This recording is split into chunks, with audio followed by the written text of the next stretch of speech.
ശസ്ത്രക്രിയയ്ക്ക് ഉപകരണങ്ങളില്ലാത്തതിനാൽ ശസ്ത്രക്രിയകൾ തിരുവനന്തപുരം മെഡിക്കൽ കോളേജിൽ മുടങ്ങുന്നു എന്ന് കാട്ടി ഫേസ്ബുക്ക് പോസ്റ്റ് ഇട്ടിരുന്നു ഹാരിസ് ചിറക്കൽ എന്ന് പറയുന്ന ഡോക്ടർ. ഇപ്പോഴെന്തായാലും ആശുപത്രിയുടെ ഭാഗത്തുനിന്നും ഈ വിഷയത്തിൽ വിശദീകരണം വന്നിട്ടുണ്ട്. ഇത്തരത്തിലൊരു പ്രശ്നവും ഉണ്ടായിട്ടില്ല എന്നുള്ളതാണ് ഡോക്ടർമാർ വിശദീകരിക്കുന്നത്.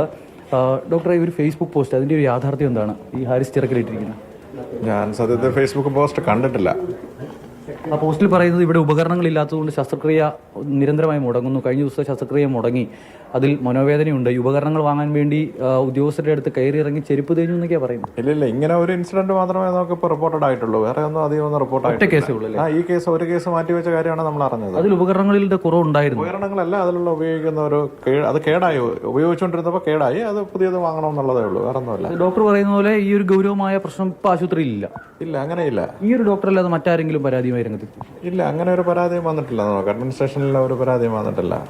ഈ കാര്യങ്ങളൊക്കെ പരിശോധിക്കുമോ? ഇത് കൃത്യമായി പരിശോധിക്കും. ഇപ്പോൾ നമ്മൾ പർച്ചേസ് ഓർഡർ കൊടുത്തിട്ടുണ്ട് എന്ന് പറയുന്നത്, അത് എപ്പോഴത്തേക്ക്? അത് ഒരു ഹൈദരാബാദിൽ നിന്ന് സാധനം വരാനെടുക്കുന്ന ഒരു ഡിലേ, അത്രേ ഉള്ളൂ.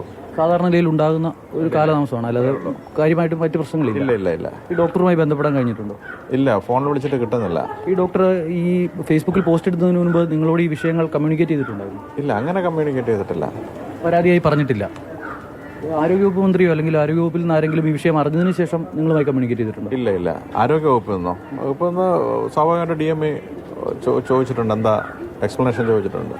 ഈ വിഷയം പരിശോധിക്കുമോ? പരിശോധിക്കാം. അവസാനത്തെ പോസ്റ്റിൽ പറയുന്നത് തിരുവനന്തപുരം മെഡിക്കൽ കോളേജിനോട് നീതി കാണിക്കാൻ പറ്റുന്നില്ലെങ്കിൽ ജീവിച്ചിരുന്നിട്ട് കാര്യമില്ല, താൻ പറയുന്ന കാര്യങ്ങളൊന്നും അംഗീകരിക്കപ്പെടുന്നില്ല എന്നുള്ളതൊക്കെയാണ്. അങ്ങനെ ആ ഡോക്ടർക്ക് ഇവിടെ ഒരു അവഗണനയുണ്ടോ? അതൊക്കെ വളരെ വൈകാരികമായ പോസ്റ്റാണ്. HOD-മാർ 43 HOD-മാരുണ്ട്. അങ്ങനെ ഒരു ഇഷ്യൂ കാണുന്നില്ല. പോലീസിനെ ഈ വിഷയങ്ങളൊക്കെ ധരിപ്പിച്ചിട്ടുണ്ടോ? ഇല്ല, ഇങ്ങനെ ഒരു വിഷയം വന്നിട്ടില്ല. ഈ ഹാരിസ് എന്ന് പറയുന്ന ഡോക്ടറുടെ ഫേസ്ബുക്ക് പോസ്റ്റിൽ പറയുന്നത് പോലത്തെ ഗൗരവമായ പ്രശ്നങ്ങൾ തിരുവനന്തപുരം മെഡിക്കൽ കോളേജിൽ ഇല്ല എന്നാണ് പറയുന്നത്. ആ പോസ്റ്റ് രണ്ടും എന്തായാലും ഹാരിസ് ഡിലീറ്റ് ചെയ്തിട്ടുണ്ടെങ്കിൽ കൂടി അതിൽ പറഞ്ഞു വെച്ചിരിക്കുന്ന കാര്യങ്ങൾ അത്യന്തം ഗൗരവമുള്ളതാണ്. തിരുവനന്തപുരം മെഡിക്കൽ കോളേജ് പോലെ ഈ സാധാരണക്കാരായ ആളുകൾ ഏറ്റവും അവസാനത്തെ ആശ്രയമായി വന്നെത്തുന്ന ഒരു സ്ഥലം, സംസ്ഥാനത്തെ തന്നെ ആരോഗ്യമേഖലയ്ക്ക് അഭിമാനമായി നിലകൊള്ളുന്ന ഒരു സംവിധാനം, അങ്ങനെയുള്ള ഒരു ആശുപത്രിയിൽ ശസ്ത്രക്രിയയ്ക്ക് ഉപകരണമില്ലാതെ തൻ്റെ മകൻ്റെ പ്രായമുള്ള ഒരാളുടെ ശസ്ത്രക്രിയ മുടങ്ങി എന്നുള്ള പോസ്റ്റൊക്കെയാണ് ഈ പറയുന്ന ഹാരിസ് ഡോക്ടർ ഇട്ടിരുന്നത്. പക്ഷേ ആ വിഷയങ്ങളിൽ ഒരു ശസ്ത്രക്രിയ മുടങ്ങിയിട്ടുണ്ടെന്ന കാര്യം മെഡിക്കൽ കോളേജ് അധികൃതരും സമ്മതിക്കുന്നു. ഈ ഉപകരണങ്ങൾ വാങ്ങാനുള്ള പർച്ചേസ് ഓർഡർ കിട്ടിയിട്ടുണ്ട്. ഹൈദരാബാദിൽ നിന്ന് വരണം. അത് വരാനുള്ള കാലതാമസം മാത്രമാണ് ഉണ്ടായിട്ടുള്ളത് എന്നുള്ളതാണ് ആശുപത്രിയുടെ വിശദീകരണം.